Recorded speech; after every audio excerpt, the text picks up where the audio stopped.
안녕하세요. 보배드림 읽어드리는 이하나입니다.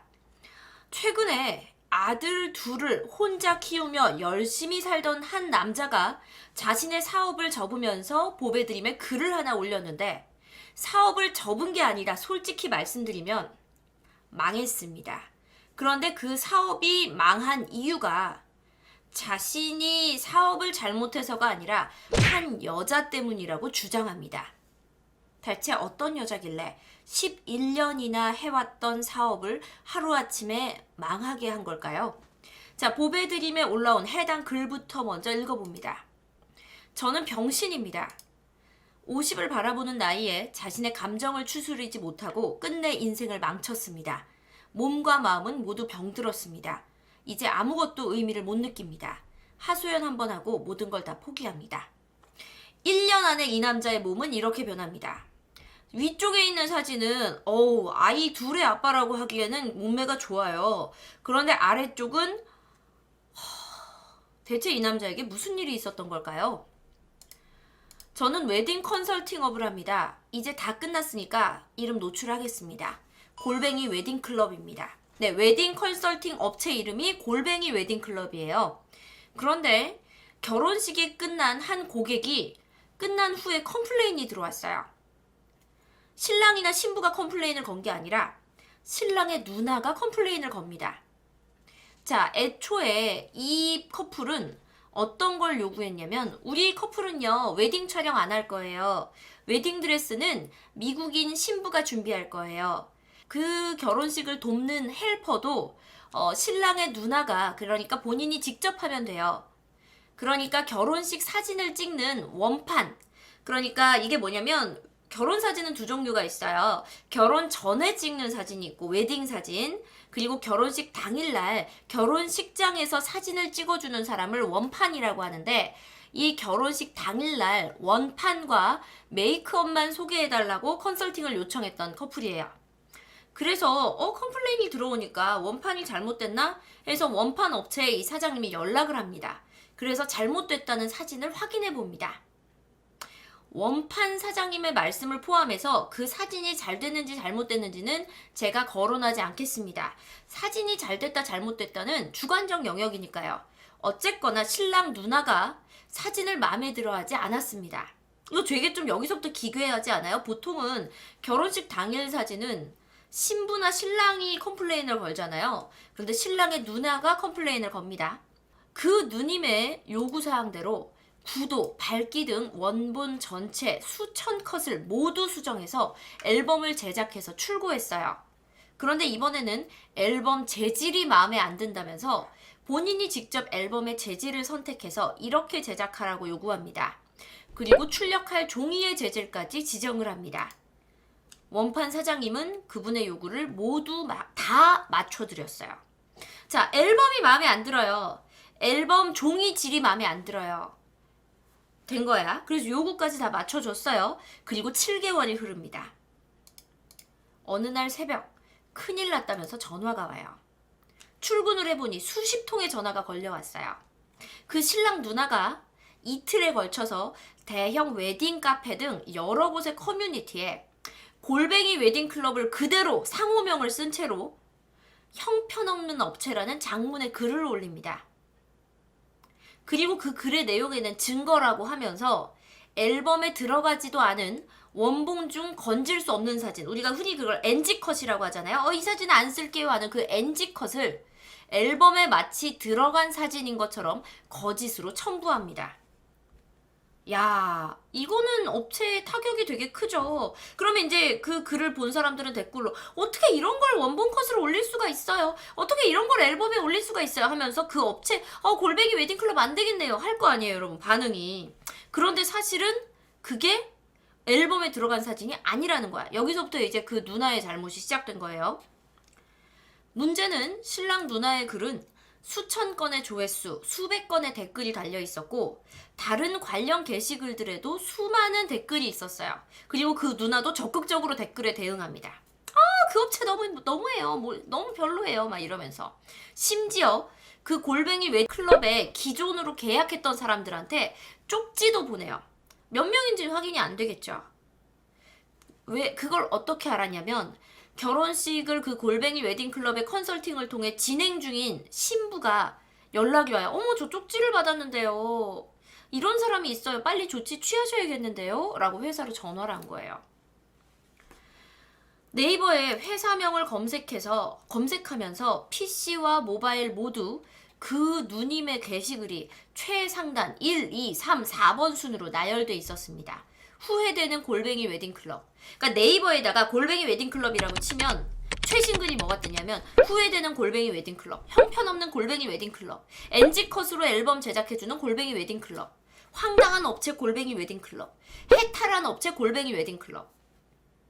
이 누님이 작정하고 온갖 그 사이트에다가 도배를 한 거예요.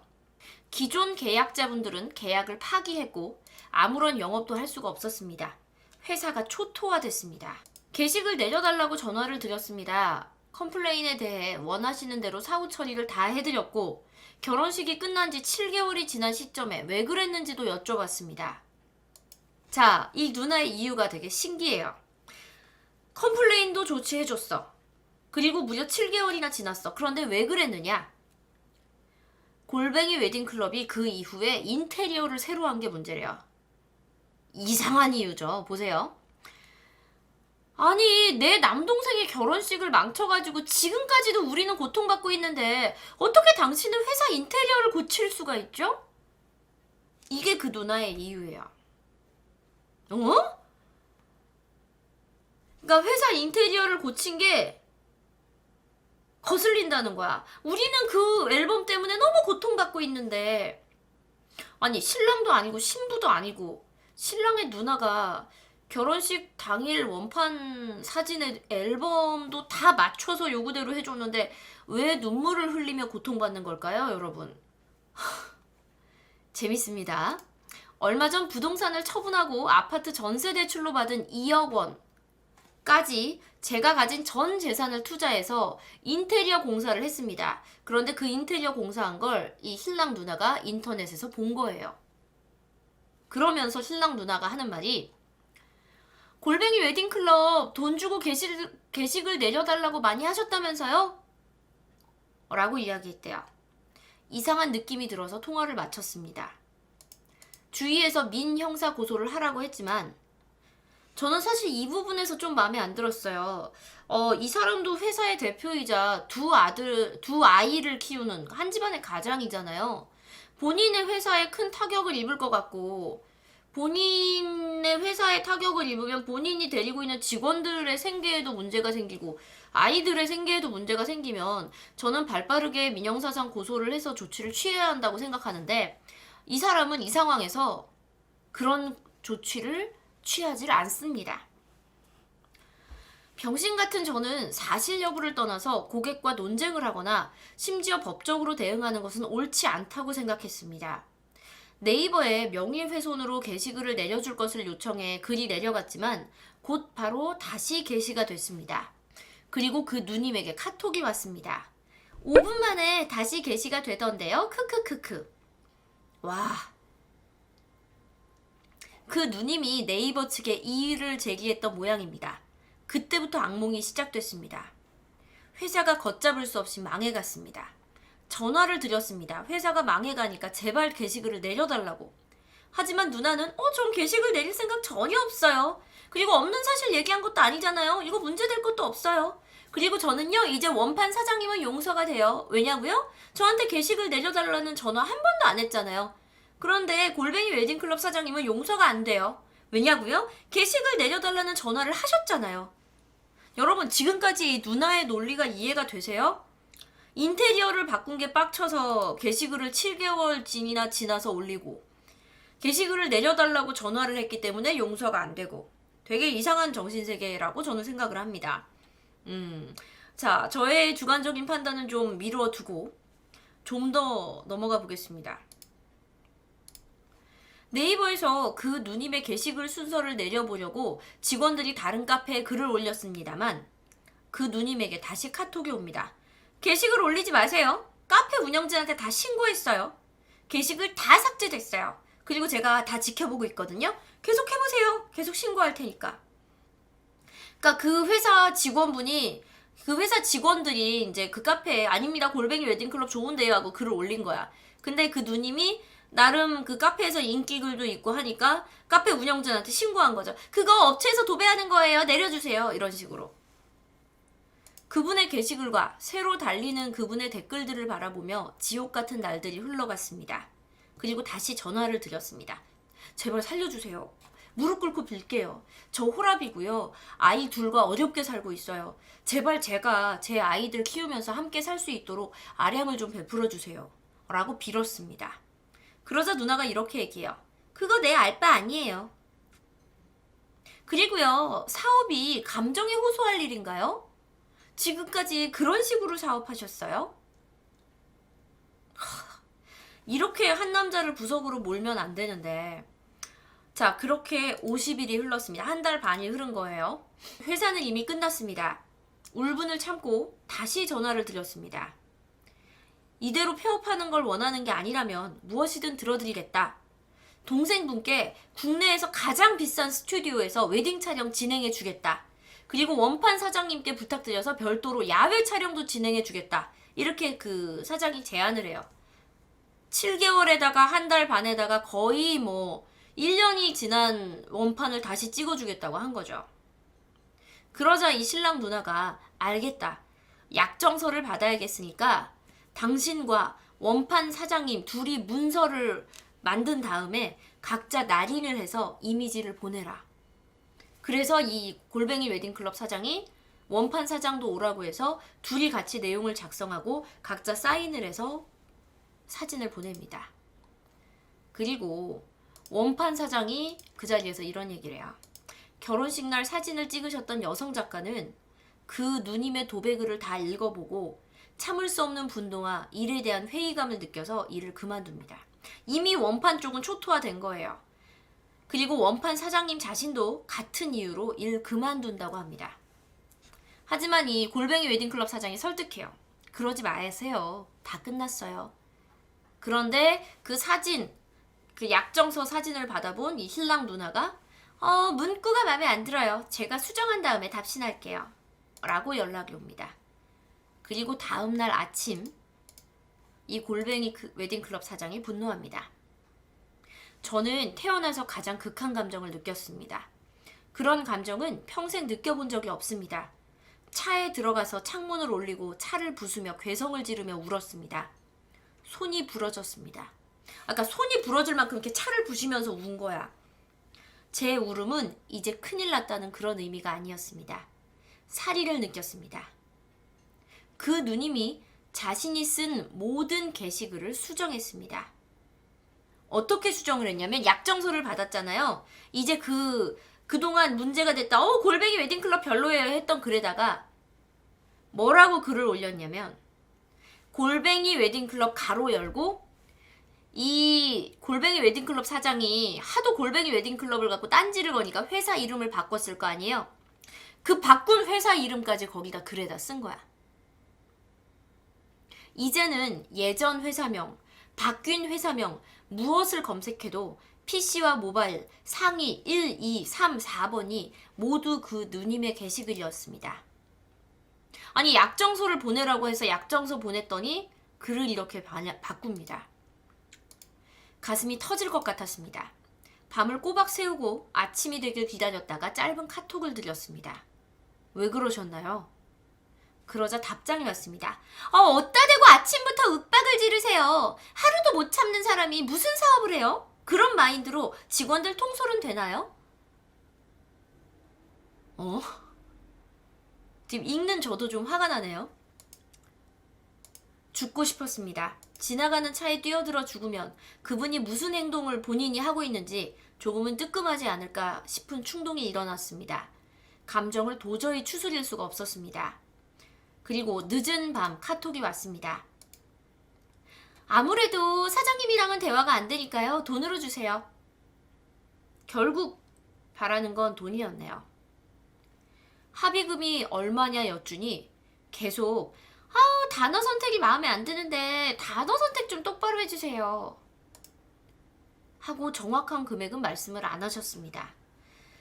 일단은 사진들이 다 마음에 안 들지만 부케 던지는 컷이 특히 마음에 안 들거든요. 미국에 있는 신랑 신부 불러다가 결혼식 사진 다시 찍어야겠어요. 그러니까 신랑, 신부, 들러리까지 성수기 기준으로 뉴욕 항공권에 준하는 금액을 주세요. 그래서 그 금액이 얼마냐고 여쭈어보니 그걸 왜 나한테 물어요? 직접 계산해보세요. 자요. 하면서 실시간 뉴욕 항공권 금액과 계산기 어플을 보내셨습니다. 계산해보니 얼추 500만 원이라는 금액이었습니다. 전 송금을 했습니다. 전 재산을 투자해놓고 이대로 폐업할 수는 없었습니다. 카톡이 왔습니다. 입금 확인했어요. 알고 보니까 사장님은 나쁜 사람은 아닌 것 같네요. 뭐 저도 사람인지라 지금 인터넷에 올린 글들 지우고는 있거든요. 사업 방향은 앞으로 요렇게 잡으시고요. 마케팅은 요렇게 해보세요. 그리고 신부들의 감성을 좀 건드려 보세요. 회사 이름은 세련되게 잘 바꾸셨네요. 와, 어마어마한 거죠. 결국 500만 원 받으니까 태세가 바뀐 거예요. 다 끝났다고 생각했습니다. 모든 건 내 탓이다. 좋은 경험한 거다. 시간이 지나면 지금의 감정은 점점 작아진다. 이제 다시 시작하면 된다. 그런데 그게 되지가 않았습니다. 이미 처참하게 난도질 당한 회사는 회복이 되지 않았고 저는 아무 일도 할 수 없었습니다. 하루 종일 그분의 성함과 사진 속에서 웃고 있는 그분의 얼굴을 떨쳐낼 수가 없었습니다. 새벽에 무장점, 이거 화병 난 거예요. 그 사장 500만 원 보내놓고 야 500만 원 받으려고 이 여자가 남의 전 재산을 투자한 사업을 이렇게 말아먹게 했나? 아, 나는 병신이었나? 이러면서 화병 난 거예요, 지금. 술을 마셔봐도 공원을 지칠 때까지 몇 시간을 걸어봐도 밤이 너무 길었고 아침에 오는 것이 두려웠습니다. 그 누나한테 제발 살려달라고 애원할 때 그러게 진작에 대처를 잘하셨어야죠 하시며 웃던 목소리, 그분이 보낸 조롱의 카톡 수십 번, 수백 번을 다시 듣고 다시 보내면서 저는 정신이 병들어감을 느꼈습니다. 매일 밤 최고로 악한 생각을 하면서 계속 자살 충동을 느꼈겠죠. 마지막 남은 인간성까지 파괴돼감을 느꼈습니다. 애비 노릇도 못했습니다. 아이들에게 신용카드만 쥐어주고 밥도 차려주지 못했습니다. 아까 이 아버지가 아이 둘을 혼자 키우는 호라비라고 본인을 설명을 했잖아요. 아이들에게 잘 못했대요. 삼부자 알콩달콩 살자고 엄마 없는 만큼 더 잘해주겠다고 늘 다짐했는데 집안은 더 이상 화목하지 않았습니다. 아이들은 제 눈치를 보며 집 밖으로만 걷돕니다. 나이도 있고 사회 경험도 많은 제가 왜 그분에게서 벗어나지 못하고 스스로 인생을 망가뜨리고 있는지 이해가 되질 않았습니다. 이대로 망하면 아이들과 길거리로 나앉게 된다. 정신 차려야 된다고 수십 번, 수백 번 다짐을 해도 안 됐습니다. 그러니까 이 남자는 이제 화병이 온몸을 지배를 한 거야. 제가 볼 때는 이쯤 되면 정말로 상담 받으셔야 돼요. 병원 상담 받으셔야 돼요. 그보다 더 화끈한 치료는 아시겠지만 화병에 가장 좋은 약은 그 화병을 나게 한 요인을 제거하는 게 가장 좋습니다. 그러니까 이 사람도 본인의 화병을 낫게 하는 방법으로 보배드림에 글 올리는 걸 택한 거겠죠. 보배에 뭔가 화력 지원을 기대하면서. 저는 이제 완전히 다른 사람이 됐습니다. 체중이 빠지고 치아가 흔들리고 새치가 생기고 눈에는 황달이 왔습니다. 오른쪽 귀에서는 이명이 들립니다. 식사를 하지 않는데도 임산부처럼 배가 부풀어 올랐습니다. 그리고 병신 같은 제 탓으로 10명이던 직원이 하나둘 그만두고 이제 2명 남았습니다. 오늘 원년부터 격리를 보시는 직원분이 눈물을 글썽이며 말씀하시더라고요. 이제 정리를 해야 할 것 같다고. 오늘 최종적으로 결정을 했습니다. 현재 진행 중인 신부님 마지막 예식이, 여기가 웨딩 컨설팅 업체잖아요. 현재 진행 중인 신부의 마지막 예식이 2020년 10월이래요. 그러니까 내년 10월이면 내년 10월 이후의 결혼식 계약은 안 받겠다는 결심을 한 거예요. 그리고 매장 인테리어, 전 재산 들어서 한 매장 인테리어 원상 복구해놓고 이제 11년이나 계속 해왔던 웨딩 컨설팅 업체 접는다고 결정을 합니다. 아이들 장가갈 때라는 걸로 봐서는 아들이 둘인가 봐요. 아이들 장가갈 때 작은 집 한 채씩은 해줄 수 있을 거라 생각했는데 이제는 회사도 집도 다 날아가게 생겼습니다. 그래서 이 사람이 복수심이 있어서 이제 변호사를 찾아가서 이제 상담을 받을까도 생각한 거예요. 그랬더니 변호사가 이제 자료를 검토하고 나서 뭐라 그러냐면, 이거 형사 민사소송 가능합니다. 근데 그러지 마세요. 제가 보니까 지금 사장님 그런 소송 벌일 만한 맷집 없어 보여요. 그거 계속 버티실 수 있겠어요? 이거 소송 준비하는 동안 당신이 힘들었던 기억을 계속 떠올려야 되는데 그거 하실 수 있겠어요? 라고 변호사가 오히려 말렸대요. 자, 이제 그 신랑의 누나에게 글쓴이가 물어봅니다. 저에게 있었던 일이 한 달에 한 번이라도 생각이 나시나요? 만약 그렇다면 그게 유쾌한 기억인가요? 정말 그렇게까지 극한으로 저를 모르셔야 했나요? 당신의 행동이 누굴 죽일 수도 있다는 생각 못 하셨죠? 인터넷에 회사 이름 걸고 공개 사과문 올리라고 하셨죠? 뒤늦게 이 글로 대신할게요. 당신의 얼굴을 직접 못 본 게 원통합니다. 여기까지가 보배드림에 올라온 글쓴이의 원글입니다. 이 글이 올라온 게 지난 6월 26일인데요.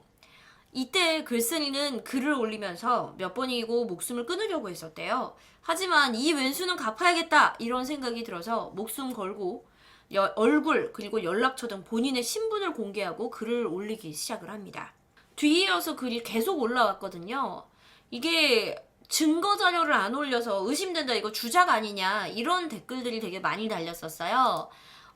그래서 이제 이 사람이 자세한 이야기를 하면서 반드시 내가 이거를 조금 내가 받은 고통의 반이라도 이 상대 신랑 누나한테 돌려줘야겠다라는 결심을 하게 됩니다. 자, 뒤늦게 안 사실이 몇 가지가 공개가 됐는데 이 누나에 대한 내용이에요. 이제 신랑 누나는, 그러니까 그 글쓴이를 계속 괴롭힌 그 여자는 법을 공부한 사람이고 대형 방송국의 기자였어요. 심지어 인터넷에 이름만 검색하면 그 여자의 기사, 그 여자가 쓴 기사가 이렇게 나오는, 그래서 그렇게 험담글을 잘 썼던 겁니다. 너무 억울한 마음에 수많은 방송사와 언론사에 땡땡 기자의 악랄한 만행을 제보합니다라고 제보를 했는데, 문제는 방송사에 언론사에 한 곳도 응해주질 않았대요. 그리고 취재를 해주겠다고 했던 사람들도 뒤늦게 이거 그 여자가 이 뭐뭐뭐 기자예요 라는 이야기를 듣자마자 전화를 안 받더래요. 그래서 이 사람은 이제 마지막 수단으로 보배드림을 찾은 겁니다. 자, 글쓴이의 사진 좀 볼게요. 이 사진이 정상적으로 업체가 운영됐을 때 글쓴이의 사진이래요. 본인이 얼굴 공개를 요청했기 때문에 저도 그대로 보여드립니다. 이게 그 골뱅이 웨딩클럽 때의 모습이고, 원래 이쪽 게 원래 모습이고, 이 다음 게 리모델링 후에 이제 하도 괴롭히니까 이름을 바꾼 모습입니다. 자, 돈 많이 들여서 업체를 세 단장을 한 거예요. 그리고 네이버 카페를 검색하면 올라왔던 그 신랑 누나의 글들이에요. 황당한 본식 스냅, 골뱅이 웨딩클럽, 후회되는 웨딩클럽, 이런 식으로. 그리고 이 사람이 계속 증거자료를 올리는 거예요. 첫 번째 카톡입니다. 이 원본 사진 스튜디오 사장님과의 카톡까지 있어요. 앨범에 들어갈 이미지 선택을 위해서 원본 구매를 하시고 받아보신 원본이 마음에 안 들어 연락이 왔어요. 그래서 원본의 구도, 밝기 등 전체 컷을 수정해서 다시 보내드리고 앨범도 제작해서 출고했는데 앨범 품질이 이번엔 마음에 안 든대요. 그래서 재작업을 해드리기 위해서 원하는 디자인을 할 업체, 디자인, 스타일, 그리고 출력한 종이까지 그쪽에서 지정을 해주더라고요. 그래서 그 작업을 위해서 제 디자인 및 수정한 이미지도 건품드렸는데 추가 수정 요청을 하셨어요. 그래서 다시 또 디자인을 해서 건품을 위해서 2차 수정 이미지 메일 발송을 했다는 카톡을 드렸는데요. 알았다! 라는 말씀 후에 3주 정도 연락이 없었습니다. 그런데 그 이후에 안부 문자를 보냈는데 그 이후로 계속 지금까지 연락이 없어서 대기 중이었어요. 이게 그 원판 업체 사장님과의 내용이에요. 그러니까 원판 업체에서도 수정해드렸습니다. 그걸 요구하세요? 네, 이거 해드릴게요. 그렇게 고쳐드릴까요? 자, 이거 해드릴게요. 해서 다 맞춰줬던 거야. 그러면은 3주 동안 연락이 없었던 거예요. 그리고 요 두 번째 카톡은 뭐냐면 그 신랑 누나와의 카톡이에요. 대표님, 여기저기 저 때문에 사업 망했다고 글 쓰셨죠? 지금 검색하니까 나오네요. 전화 받으세요. 억울하고 화나고 분하신 마음 제 목소리 한 번이라도 들으세요. 대표님, 반대 입장에서 제 입장은 헤아리셨어요? 저는 그 이후에 반년을 울분에 차서 지냈어요. 가장 중요한 핵심 서비스가 엉망으로 진행됐고 제가 글 쓰고 많은 분들의 제보를 받았어요. 그걸 수정하고 개선해서 오히려 좋은 사례로 활용하시는 게 대표님 능력 아니에요? 대표님께 이 마음으로 장문의 이메일을 보냈을 때도 누구보다 철저히 무시한 건 대표님이셨다고요. 제가 인터넷에 글을 올리고 나서야 연락됐잖아요. 대표님 저 한 번만 봐주세요. 자, 누나와의 카톡까지 올려서 이제 이 글의 내용이 주작이 아니라는 것까지 됐어요. 자, 결국 이 글은 보배드림에서 이곳저곳으로 퍼날라지고 네이트판, 다양한 커뮤니티 사이트까지 화제가 됐습니다. 주인공은 청와대 국민청원 게시판까지 올리고요. 그 누나가 대체 누군지, 글쓴이의 현재 상황은 어떤지에 대해서 굉장히 말들이 많습니다. 여기서 그 누님이라는 분은 지금까지 알려진 바로는 지금 채팅창에서 제2모 방송국이라고 네 이렇게 돌고 있고요. 송무 기자라고까지 이거 얘기해도 되나? 돌고 있고요. 심지어 포털 사이트에 검색만 해도 나오는 유명 기자인데다가 유튜브에다가 기자라고 치면 그 사람의 얼굴까지 나오는 상황입니다. 자, 이 글은 화제가 되고 현 상황에 대한 글이 또 업데이트가 됐어요. 11월에 올라온 글도 한번 보겠습니다. 그 신랑 누나를 허위사실 유포, 명예훼손, 영업방해 공갈, 협박으로 형사고소했습니다. 검사님과 통화를 한 변호사님께 말씀 전해 듣기로는 피고소인의 주장은 자기가 인터넷에 글을 올렸을 때, 그러니까 그 누나의 주장은 자기가 인터넷에 글을 올렸을 때 별다른 대처를 안 했다. 그래서 일이 커진 거고 자신은 돈을 갈취하거나 영업을 방해할 목적은 없었다. 소비자로서 당연한 권리를 행사한 거다. 라고 주장하고 있다고 합니다. 그 누나는. 자, 그래서 이 남자가 검사님께 드리는 의견서를 올립니다. 존경하는 검사님, 그 누나가 이틀에 걸쳐서 인터넷에 불만글을 게시했을 때 제가 아무런 반응을 하지 않아 일이 커졌다는 그 누나의 주장에 대한 입장을 말씀드리겠습니다. 그 누나는 동생이 결혼식이 끝난 후 7개월이 지난 시점에서 제가 전 재산을 투자해 리모델링을 마무리한 바로 그 시점에서 느닷없이 불만글을 게시했습니다. 내용에는 앨범에 들어가지도 않은 사진들을 앨범에 들어간 사진인 것처럼 왜곡해서 거짓글을 작성했습니다. 이거는 정당한 고객의 권리도 아니고 명백한 허위사실 유포입니다. 뻥이잖아요. 앨범에 안 들어간 사진 올리면서 여러분 이거 사진 이런 사진이 올라왔어요. 이건 뻥인 거잖아요. 그죠? 심각한 명예훼손이고 치명적인 영업방해입니다. 그 누나는 자신의 범죄 행위에 대해서 왜 반응을 하지 않았냐고 묻고 있는데 이걸 다시 말하면 너 내가 네 목 졸랐을 때는 왜 살려달라고 애원하지 않았어? 그래서 네가 뇌사 상태까지 간 거야. 살려달라고 안 했으니까 내가 계속 쫄은 거지. 라는 이야기입니다. 사람들은 왜 그 누나에게 연락을 취해서 사태를 진정시키지 않았냐 보다는 왜 범죄 행위를 즉각 민형사 고소하지 않았냐고 묻습니다. 먼저 제가 그 누나에게 즉각적으로 연락을 취하지 않은 몇 가지 이유가 있습니다. 첫째는 그 누나의 악의적인 행동에 분노했습니다. 대부분의 자영업자들은 인터넷에 안 좋은 글이 올라오면 영업에 지장이 생기는 걸 막고자 사실 여부를 떠나서 사과를 하고 금전을 원할 경우 적정한 선에서 보상을 해주고 글을 내려달라고 부탁합니다. 소비자와 싸워봤자 이기지도 못할 뿐더러 억울하더라도 영업이 우선이기 때문입니다. 그런데 그 누나는 이 정도 수준이 아니었습니다. 악의적인 거짓글로 도배하고 기술적으로 회사명을 검색했을 때 PC와 모바일 모두에서 상위 1, 2, 3, 4번에 노출되도록 만들었습니다. 네가 나한테 연락 안 하고 배겨? 라는 심산이었습니다. 저를 포함한 회사 식구들은 그녀의 행위에 충격과 분노를 금할 수 없었고 그 사람의 목적이 돈이라는 걸 다 인지했습니다. 전화를 해서 제발 게시글을 내려달라고 원하는 게 뭐냐고 묻는 것은 그 사람의 계획에 굴복하는 것이었습니다. 그 사람이 어떤 성향의 사람인지 파악하고 있었습니다. 결혼식 사진이 마음에 들지 않는다면서 결혼식 사진을 찍었던 그 원판 업체를 끊임없이 끈질기게 압박해서 터무니없는 요구들을 계속했고, 그러니까 앨범 재질 바꿔줘라, 표지 바꿔줘라, 사진 바꿔줘라, 보정해줘라 이러고 계속 요구했던 거예요. 그 앨범 원판 업체가 묵묵히 요구사항을 들어줄 뿐 돈으로 보상해주겠다는 이야기를 끝까지 하지 않자 끝내 포기하고 스스로 연락을 끊었습니다. 그리고 원판업체 사장님의 말씀을 빌리자면 자신의 사진 경력 20년 동안 원본 사진 수천 장을 모두 수정해달라는 사람 처음이었고, 자신이 직접 샘플 앨범을 보고 나서 계약을 했음에도 불구하고 앨범 출고 후에 앨범 재질 바꿔라, 출력하는 인화지 바꿔라, 디자인할 업체 바꿔라, 이런 사람 난생 처음이라고 했습니다. 이러면서 그 증거 자료로 그 카톡을 올려요. 요 카톡. 땡땡 주얼리는 골뱅이 웨딩클럽 안에 있던 예물업체인데요. 홈페이지도 없이 오로지 네이버 카페 골뱅이 웨딩클럽에만 영업을 의존하던 업체입니다.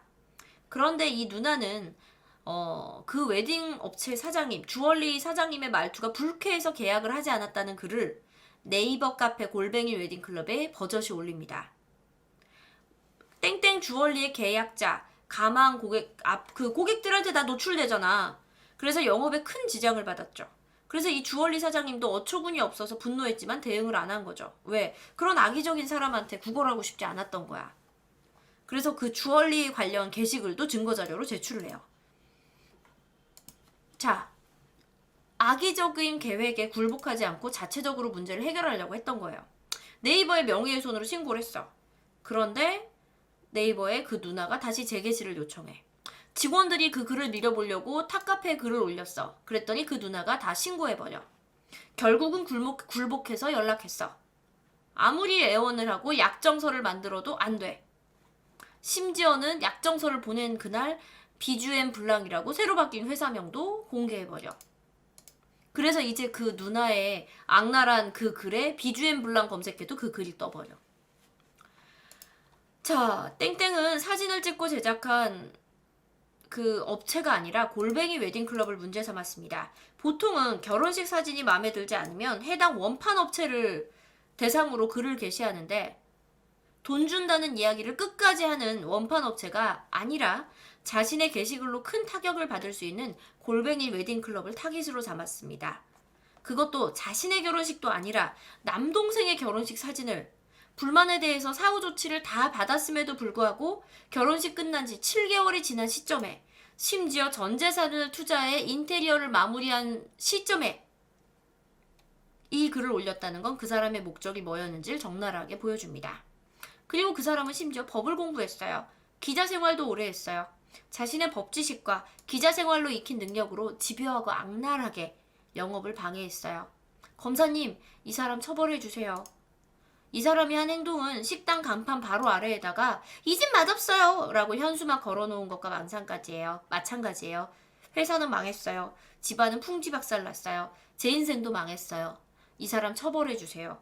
가 검사에게 보낼 내용이라고 합니다. 자, 이분의 간절한 부탁은 여기저기로 퍼집니다. 그러니까 이 사람이 이제 보배드림으로 올린 글이 굉장히 많이 퍼졌어요. 그리고 결국 이제 기사화가 되기 시작합니다. 그리고 이렇게 여론이 바뀌자 드디어 그 누님에게서 글쓴이에게 연락이 와요. 대표님, 저로 인해 마음고생 심했던 점 제가 미처 헤아리지 못했어요. 대표님과 한번 진심으로 얘기할 수 있는 기회가 닿았으면 좋겠어요. 여러분이 보기에 이 누나의 진심은 어떠세요? 고소가 진행되고 있는 상황에서 현재까지는 지켜볼 수밖에 없습니다만, 대형 방송국 기자의 행동으로 인해 한 사업체가 문을 닫고 아이 둘을 꿋꿋하게 키워오던 한 아버지가 굉장히 억울함을 느끼고 있습니다. 그리고 화병이 났죠. 일단 제 생각은 그래요. 잘잘못을 따지기에 앞서서 그 누나가 진짜로 그 업체가 잘못해서 글을 올렸는데 원판 업체가 정말 잘못했다 칩시다. 근데 계속해서 수정을 요구해서 원판 업체가 수정을 해줬잖아. 그럼 끝이잖아요. 근데 6개월 동안 고통을 받으며 눈물을 흘리다가 글을 올려. 그러면 정말 고통받았으면 원판 업체를 비하하는 글을 올리고 원판 업체를 까는 글을 올려야 되는데, 인테리어를 바꾼 웨딩 컨설팅 업체를 까는 글을 올리게 됩니다. 네, 저는 이 시점에서 명백한 그 신랑 누나의 잘못이라고 생각을 해요. 저는 참 궁금한 게, 자신의 누나가 자신의 결혼 사진을 가지고 이렇게 동네방네 글을 올리고 있을 때 이 신랑과 신부는 과연 알았을까? 신랑과 신부가 미국에 있기 때문에 모르는 건 아닐까? 왜냐하면 이 누나가 이 업체를 비하하는 글을 계속 썼을 때 증거 자료로 뭘 제시했냐면 신랑과 신부의 결혼 사진들을 같이 올렸어요. 근데 내가 입장을 바꿔 생각해도 내 만약에 언니가 내 결혼 사진을 증거 자료로 제시하면서 카페에 여기저기 글 올리면 굉장히 기분 나쁠 것 같거든요. 제 생각에는 이 신랑 신부가 이 사실을 모르고 있지 않았을까라는 생각도 듭니다. 자, 저는 끝까지 이 영상에서 이 기자의 이름은 거론하지 않겠습니다만 확실한 것은 어떻게 된 일이고 누구의 잘못인지 명백하게 가려졌으면 좋겠습니다. 그리고 한 가지 더, 여러분, 악플이 혹은 근거 없는 비방이 한 가정을 망칠 수 있고 한 사람의 인생을 망칠 수 있다는 거 다시 한번 우리가 기억했으면 좋겠습니다. 그리고 실명 거론을 안 하는 이유는 혹시라도 그 사람이 아니면 그 사람의 인생에 우리가 악영향을 또 끼칠 수 있기 때문에 저는 실명 거론을 안 하는 겁니다. 확실하게 판결난 것도 아니고 확실하게 밝혀진 것도 아니니까 말이죠. 우리 앞으로 이 영상에도 아마 여러분의 의견이 댓글이 달릴 거예요. 댓글 달기 전에 한 번만 더 나의 글로 인해 어떤 사람의 인생이 변할 수 있음을 생각해 봤으면 좋겠습니다. 자, 보배드림에서 올라오는 쟁점되는 사건들 읽어드리는 저는 이하나였고요. 다음 주에 또 다른 사건으로 찾아뵙겠습니다. 고맙습니다.